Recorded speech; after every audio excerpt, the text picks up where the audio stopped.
ஆரோக்கியமான கொள்ளு தொகையல் எப்படி பண்ணுறதுன்னு பார்க்கலாம். இன்றைக்கி உடம்பில் இருக்கிற பேட் டாக்ஸின்ஸ் எல்லாம் வெளியில் நீக்கிடும். வாங்க வீடியோக்குள்ளே போகலாம். கொஞ்சம் நல்லெண்ணெய் போட்டுக்கலாம். கல்பெருங்காயம் கொஞ்சம் போட்டு பொரிச்சுக்கோங்க. இது கூட 2 ஸ்பூன் உளுத்தம்பருப்பு, ஒரு 4-5 வரமிளகா, ஒரு 100 கிராம் அளவுக்கு கொள்ளு போட்டுக்கலாம். போட்டு நல்லா வறுத்துக்கணும்.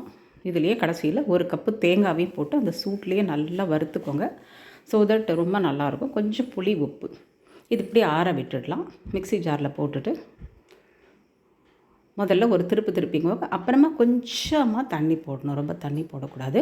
கொஞ்சம் குறைன்னு தான் இருக்கும். இது பார்க்குறதுக்கு தொகையில் இப்படி தான் அரைக்கணும்.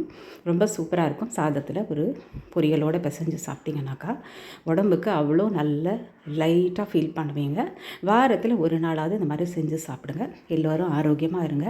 கண்டிப்பாக உங்களுக்கு பிடிச்சிருக்கும்னு நினைக்கிறேன். இந்த வீடியோ ஃபாலோ பண்ண மறந்துடாதீங்க நம்ம பேஜை. Stay healthy viewers. Thanks for watching.